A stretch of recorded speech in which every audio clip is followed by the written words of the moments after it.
speaker. We'll talk a little bit more here towards the end on the next guy here. The next one up is Andy Ellsworth.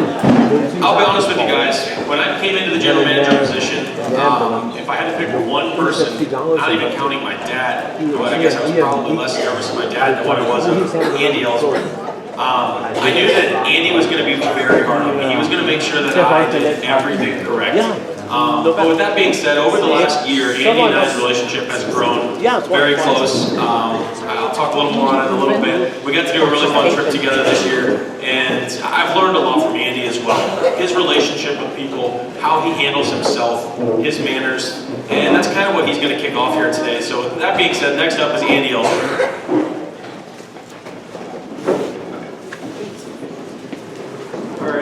Everyone hear me okay? I think we're good up here, so. Well, great, as RJ said, my name's Andy Ellsworth, Territory Manager with DAC. I've been with you guys, or with us now for 15 years, so I've been kind of along for the ride. We've seen a lot of changes through those years. I know we talked about some of those last year. We've seen this company grow tremendously, and it's been really good to be part of it. So last year when I came up here and spoke, forget my notes here. When I came up and spoke, we spoke a lot about setting goals for yourselves as dealers, and I know a lot of you guys did that. And I stress, if you have not set your goals for this year, you know, we're already 2.5 months into the year, 3.5 I should say, into the year. Make sure you get your goals set. You know, set that goal, work for it every day, break it down, and make it attainable. So last year I talked about this. Well, this year what I want to talk about is helping you guys meet those goals on more of a personal level. And we're going to talk about creating lifelong customers. You know, we want that customer that we can rely on. We want to be a resource for that customer. So we're going to break it down into kind of 3 different steps here in just a second. But what I want to talk first about, a little story that I have. If we go to the next slide. We're going to talk about knowledge, we're going to talk about execution, we're going to talk about retention. And I think understanding these 3 levels, making sure you're doing them in the proper order, is going to allow you guys to grow, is going to allow you guys to create those lifelong customers versus just that transactional where it's a one-time deal and they're gone. So, but before I even get into this, I just lived this pyramid not too long ago, the knowledge, execution, the retention part. And I didn't realize it until I kind of sat down and started working on what I wanted to talk about for this event. So in January, I was looking to buy a new truck. And I've always bought my trucks, a little place in town there. I live in Pella, Iowa, a little place in town. I've always bought my trucks there because they're reliable. I know I can go in there convenience-wise. But I thought to myself this year, I said, you know what? I'm going to check them out. I'm going to go to a bigger city. I'm going to go to, I'll say a big box, if you want to say that. I'll go to a big box store and buy a truck there. You know, I've heard a lot of my friends buy from there. They get cheaper, they get better deals. We're going to go over there, we're going to do that. So I got online and looked, they had the exact same truck that was in town over at the big box store. The exact same truck. The pricing was the same online, so I said, well, we'll go try them out. So I went over, met with the salesman, walked in, kind of told him the truck that I was looking for. He said, do you want to drive it? You want to test drive? I said, no, I don't need to. I said, but tell me a little bit about the truck. I knew that was the truck I was going to buy. I said, tell me a little bit about it. Well, it's gray. It's got 4 wheels. And that's about where he quit. He didn't know anything about the truck. None whatsoever. He had not met this first part, the knowledge part. He was just trying to go to the sell part. Jumped right to the price. What do you want to pay? What do you want to do on your trade? And I told him kind of where I wanted to be at. And we dickered back and forth a little bit. And I left. I talked to my hometown dealer. I said, here's where we're at with these guys. Can you do better? I don't know. We can get close. I said, well, how close can we get? He said, well, it's going to cost $500 more. And I sat a few days and waited, and I had phone calls from both. You know how car dealers are. Phone calls from both ones. Oh, there's someone coming in to look at it. You better hurry up. You didn't know one of those.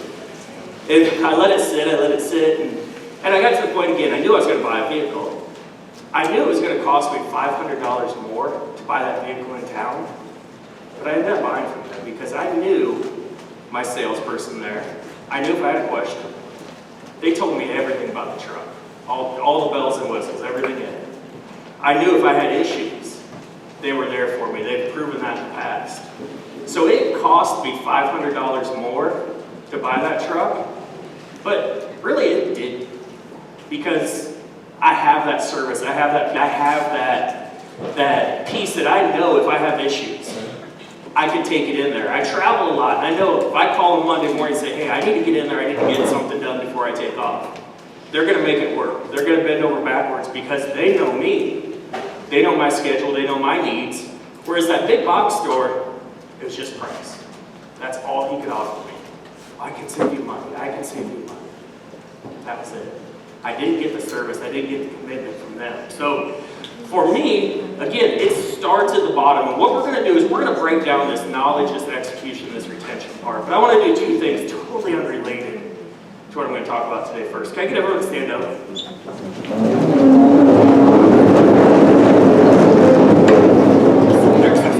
You guys all been snacking all day, right? Okay, let me say this correctly. If this is your first time at DAC days, stay standing. Everyone else sit down. First time people, stay standing. I thought so. I saw we had a lot of new people in here. Let's give them a clap.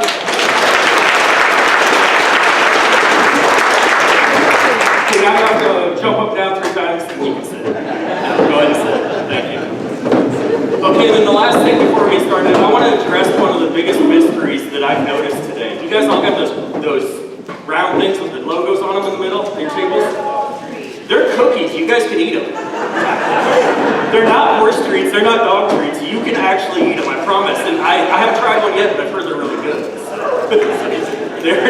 I had multiple people looking at them, and anyone else is eating them. So. Yes. I couldn't hear you. I'm sorry.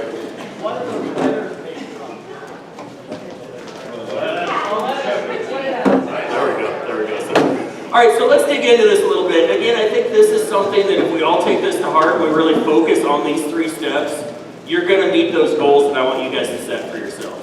You know, and it doesn't necessarily have to be on your DAC sales. I know a lot of people in here, DAC isn't their main business. They've got secondary businesses, or maybe they're working for someone else, or maybe they have a training operation. But I still believe if you take care of these 3 things, you're going to be successful. So the first one there is the knowledge part.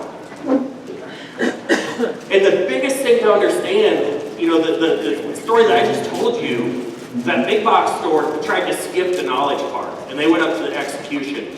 They didn't get to retention because they didn't get it fast enough. But you've got to have the knowledge part down, and I think DAC does a tremendous job of providing you guys those resources to know your products. You cannot sell what you do not know. You're going to embarrass yourself. You're going to lose that customer. You don't have to know everything. Don't be afraid to say, I don't know. And it's great in my position, it's great in your guys' position because you have resources. DAC provides resources for you. Your territory manager, they're your #1 contact. Go to them if you have questions. PHN, Kemin, Alltech, Zenpro, our partners are there for you guys as well. If we don't know the answers as territory managers, we can go to them. You guys can work directly with them as well. So you have those resources. Webinars. I can't stress enough. Usually the first Thursday of every month, 7 p.m. Central Time. Again, you do not have to have a computer. The customers that sell the most in my area are the customers that are on those webinars. Why? They're building that knowledge part. They're building they know their resources. They're building that knowledge so they can go out and share with their customers. Take advantage of those webinars. If you've missed them, or maybe you're new, I know we're all coming in. A lot of new people, first time DAC days. Maybe you're a new dealer to us. There's tons of them online. You can go back and listen to them. Our YouTube page, you can go back and listen to past webinars. So I stress that you do that. Newsletters. Newsletters don't work if you don't read them. Read your newsletter. There's a lot of good information in there for you. Keep it, file it away. Because we cover different topics in it. Dr. Duran and Dr. Keep It always have a piece in there. And maybe you forget something, you can go back and refresh yourself. So make sure you're reading those newsletters. Attend meetings. I look at this. You guys are committed because you're here. And we appreciate that. I can't stress enough how much we appreciate you guys being here, building your side of the team to make everyone better.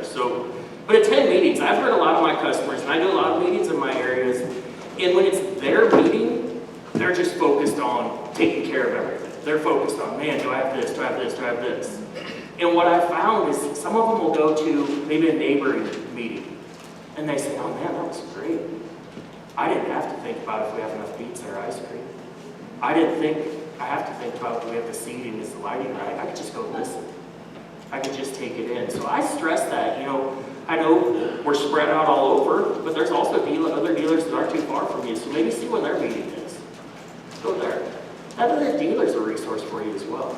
Network. And that's what I love about this. I wish we could come in here and have 40-minute breaks on every break so you guys have more time to mingle and talk. And that's one thing I know a lot of you guys were at the warehouse last night. Next year we'll do the same thing, the evening before. 7 to 9. I told RJ the older I get, I'd rather be 6 to 8. But the night before at the warehouse, that's a great opportunity to come in and talk with other dealers, bounce ideas off of each other, see what's working. So take advantage of that. The other dealers are a great resource for you. So you've got to know your resources, know your products. Start with the products you're comfortable with. I don't expect you to jump in and know every single product, but master one. For me, master DDA, master oil. Then build from there. You're not going to learn it all every day, but master one. Oil will get you into any barn. DDA will get you into any barn. Vitamin E will get you into any barn. When you go in, maybe say with an orange or a colt grower, then it's a little more work because maybe they're feeding it 4 to 5 days and you have to switch their feed program. Well, if you're new to someone, you go in there and go, no, you can't do this, you have to do this. They're going to say, I don't want change. I hate change, I don't want change. But if you go in there and say, you don't have to change anything except add this, add that DDA. Come back 60 days later, they're going to say, holy cow, this product works. Maybe I'm open to change. Maybe I will look at adding an orange or a cold throw or whatever it may be. So start with the products you know, but don't stop there. Build, build, build. Master that one, then move on to the next, then move on to the next, then move on to the next. So start with products you know your products. That is key. You cannot skip this step. And I can't stress that enough. You will not be successful if you don't know it yourself. So really, really focus on that knowledge part. Build your team. Again, on our side, DAC, we've done a tremendous job putting a team there for you, but also in your area, in your community, work with your local veterinarian. Work with other horse trainers, friends, family. That's a great part of the team. Work with other people in the industry. When I think of a team atmosphere, I always, Tammy's name, Tammy Harms up in Platteville, Wisconsin. It's funny on Facebook. She'll post all the time and say, hey, anyone going to such and such barrel race? I can't make it, but someone needs product up there. And there's always 4 or 5 comments within, it seems like 10 minutes. Hey, I'm going, or this person's going, or this person's going. Those people don't have anything to really gain out of taking it up there. That's part of her team. That's part of her circle. The larger you can make your circle, the better you can take care of your customers, the more customers you're going to have. So build your team out. Again, you come in with a really strong team set from our side. But then work in your area with your team. Try to get more people on your team. So, practice, practice, practice. That's one key. Practice on your, best friend. Try to sell them something. Practice on your territory manager. Go through the spiel. Have them throw questions at you. You answer those questions back. And again, don't be afraid to say, I don't know. I'll find out. That's the key part. I'll find out. Just say, I don't know. You're just doing it. I'll find out. And then follow up with Tanya, with your territory manager, with whoever. But then the key part is they get back to that customer with that actual answer. So it starts with knowledge, and if you don't have that, you can't step farther up. You're not going to have that growth. You're going to be more of a transactional sale where it's a one-time deal, you're never going to see that person. So start with the knowledge part. Now if we move, I guess I got ahead of myself a little bit. I hear this a lot. I'm not good at sales, or I'm not a salesperson. You know I said that? I said I don't care. We've got a good product. It's easy to sell, but we've also got to realize that sales, it's not a talent, it's a skill. A talent is something that you're born with. A skill is something you can practice. You can make yourself better by practicing every single day. So that's why I said practice. Again, start with what you know, where you're comfortable, where you're confident. and then go from there. Practice, practice, practice. And pretty soon, you'll say, sales are easy. All you're doing is telling a story. That's all you're doing. Know your story. All you're doing is telling a story. You're listening. We'll talk about that a little bit, but you're telling a story. So that's the neat part. I'm not good at sales. Great, we can get you there. Practice. Let's build that knowledge, and then let's practice sharing that knowledge. Just practice sharing what you've learned.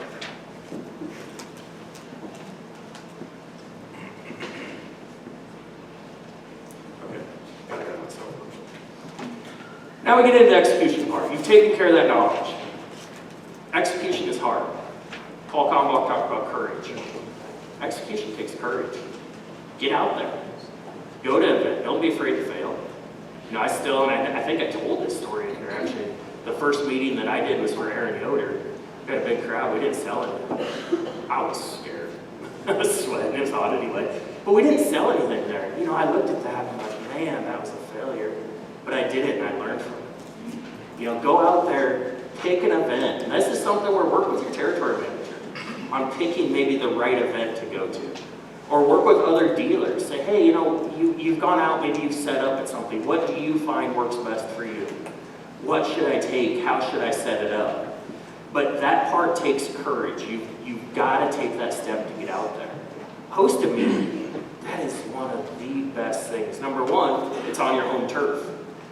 You know, you're not going somewhere foreign. Lots of times that meeting's maybe at your house.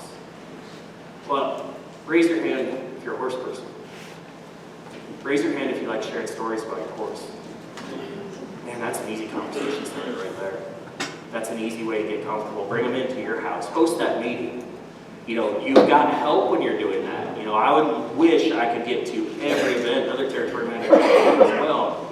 We wish we could stand next to you every time you're going to that event. It's just not feasible. Those meetings, lots of times, we're there.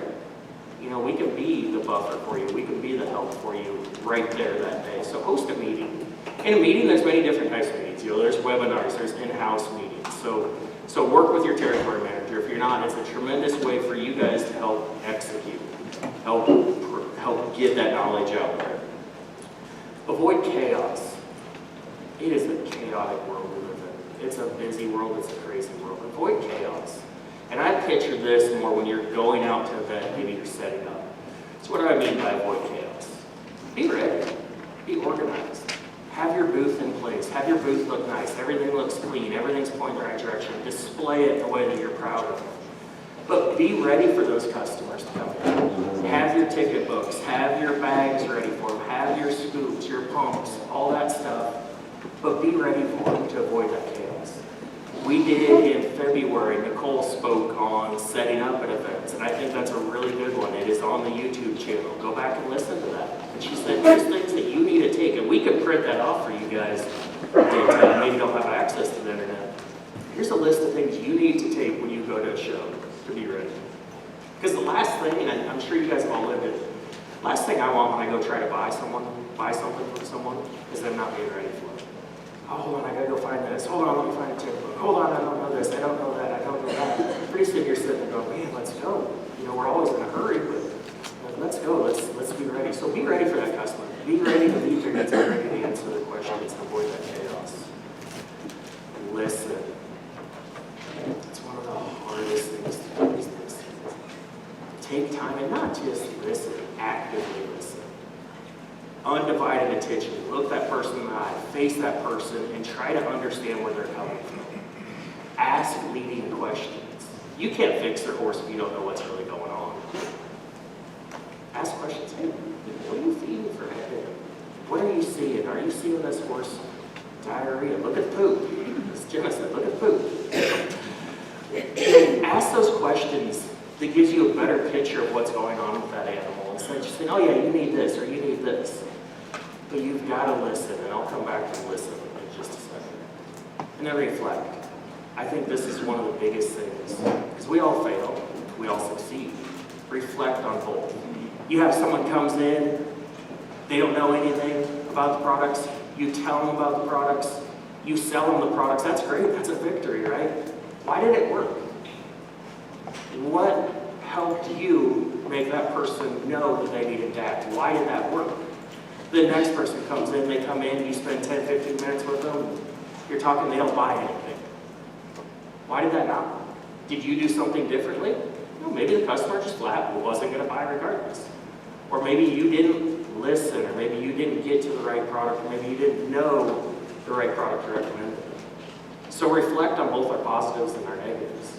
You're going to learn a lot. You learn a lot from wins, you learn a lot from losses. So make sure we reflect every time that something works, every time that something doesn't. But go back to the listening part. I think this pretty well sums it up. Listening is an essential life skill, yet most of us have never practiced listening. We practice sports, music, dance, and art. Practice listening. You hear the key word in there? It's a skill. It's not a talent. We talk talent is born into you. We're born with talent. It's a skill. We can all get better at listening, and you will be a better, I truly believe, a better person, a better spouse, a better salesperson, more successful if you can listen. Customers tell you what they want. Lots of times we just don't listen. So make sure we really focus on that listening part. But get in there, ask the right questions, and listen. Now let's get to the retention. Because we all want to build. We want to keep building business. One thing about retaining a customer, I was reading, when I decided what I wanted to talk about this year, I did what most people do. I hopped on Google. And I searched how to create lifelong customers. And in half a second, 3 billion articles came up on how to create lifelong customers. I did what a lot of people do then, is I just closed that because it's overwhelming. I wasn't going to read all those. But one thing that stuck out to me, the very first line said, it costs you 6 times more to gain a new customer than to keep an existing one. Now that cost could be money. No one wants to spend more money than they have to. But more importantly, that cost is time. That time part limits all of us, doesn't it? You know, whether it's time away from your family, whether it's time away from maybe doing something else you want to do. So it costs you 6 times more to gain a new customer than it does to keep that existing one. So take care of those existing ones. Foster that relationship that we have with those. They're going to come back time and time and time and time again in their lives. So how do we do that? That's the retention part. And again, we're not going to get to retention if we don't have the knowledge. We're not. You do someone wrong one time, maybe it wasn't on purpose. Maybe you recommend the wrong product to them because you haven't built that knowledge. They're not going to come back more likely. So we've got to have that knowledge part. But how do we retain those customers? How do we keep those customers coming back? Become a resource.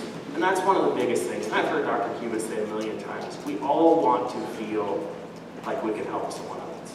And that is very true. We want to help these customers meet their needs of their horse. We're all doing different things with our horses here. We've all got different goals for them. But figure that out with your customer. Get personal. When I say get personal, you don't have to know what they have for breakfast or what their favorite movie is. But know more about their horse. Know more about what their goal is for that horse. Do they just want that horse to live a happy life out in the pasture? Or do they want that horse to be a racehorse or an eventing horse? Get personal and level. Know more about them. What's your business? How's business going? How the kids doing? Build that relationship. Build that. Instill that in them, and they'll keep coming back for you. Communicate. I think this is a big one, and I know some of the speakers today talked about communication. Communicate with your customers. Let them know maybe when you're going to be in the area. Let them know that there's a sale coming up. I know a lot of the dealers that I had come out here, we've had meetings for them in the past week, 10 days, and they said to their customers, hey, I'm going out to Ohio next week. I get better pricing when I come out there. You want to just wait a week before you place that order? Let me know what you need. I'll pick it up. I'll get out there and you'll see. Communicate those sales. Communicate new things. Communicate something you learned today. Again, there's, I don't know a head count yet, but there's, 150, 200 people in here. But if you go out and share something that you learned today, that's 400 people. multiply that. Let them know that you learned something, they passed it on, someone else needs it. So communicate what you learned, communicate about your sales, communicate what's going on maybe with the company, because you're kind of their lifeline. Hey, DAC's coming out with a new ingredient, and DAC's going to add a really neat smell to the Laser HD, which I don't know if I'm supposed to say. Here we are. Oh, it's not there. Okay, good. Perfect. But go out there and tell customers about it. Plan ahead, get them ahead of it. People look forward to that. They're going to be excited about it. So communicate with your customers, and they'll feel like they're part of the team as well, which is great. Strength in numbers. Incentivize. Give those customers some incentives. Hey, you know what? You've been buying a lot of product here. If you buy one more bag, I'm going to throw in a 5-pound something. I'm going to throw in a hair care. Or you know what? I go back to Tammy. Tammy's got a referral program with a lot of her really good customers. Say, hey, if you send someone my way and they say you send them my way, I'll give you $10 off your next purchase. Do a punch card. I've got dealers that do punch cards. Say, hey, you buy from me $100 value, I'll punch a card. Every $100, when you get up to $1,000, you're going to get whatever you decide. So incentivize that. They're going to be more likely to come back to you than maybe not use the products or maybe buy them somewhere else. Again, you're building your own individual business, so incentivize that. And then the last part, and I guess before I get to that, I want to talk about the retention part again. I think DAC also does a tremendous job helping you guys on that. We've got a quality product. And that's one great part. I talk about people say we're not salespeople. We're not salespeople. You can learn. But at the beginning, we've got a tremendous product. We've got a tremendous brand. When I started with DAC 15 years ago, a lot of people didn't know about us. Or they thought it was the DAC oil company. They thought that was the only product that we had. And over the past 15 years, through our partnerships, through our distributors, through our dealers, we have built a tremendous brand for you guys. So we've got that part taken care of. We do fast deliveries. That's another thing in retention. Customer service is a big part of it. Don't make those customers wait. People want results yesterday. I've said many times our best dealers are the ones that have the products. If you don't, get it. Our warehouse is as busy as ever, but they're still about same-day shipping. Every once in a while it might take a little bit longer. You get an order in on Monday, it's going to ship Monday more than likely. If not Monday, it'll ship Tuesday.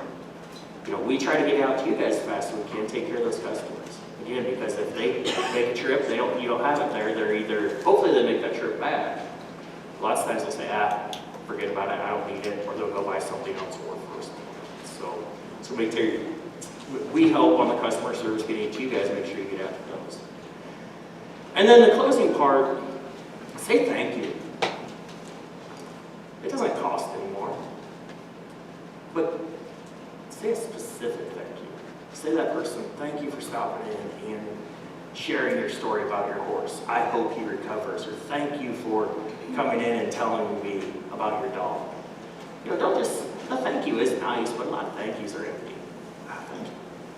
Thank you. So make it specific. That customer will feel better about you, about the situation they're in, and ultimately about our product. So don't be afraid to say thank you.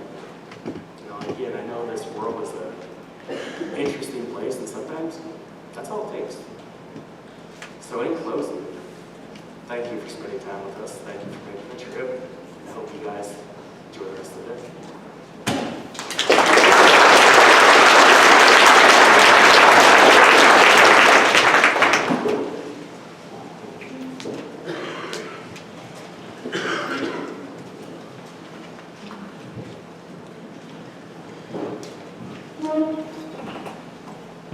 Thank you very much, Andy. I love getting to go hear Andy speak, and I never really got to travel with Andy when he was a sales rep or is a sales rep when I was in sales. And my father always would come home and say, we had 7 meetings that day, and they were only there for 3 days. And I'm like, how did you do that? He's like, he had breakfast, lunch, and dinner meetings. And Dad would come home and it would take him 3 or 4 days to get recovered. And I always wondered, I tried to schedule my meetings like that, and I could never quite get that accomplished. But there's a reason, the studies that he puts behind his madness there, he knows everything he needs to do down to that second, down to that minute on helping you guys out. And I think it all boils down to he builds his team. We have built our team. We're glad to have you guys on our team. We're glad to have people like Andy on our team as well. We're gonna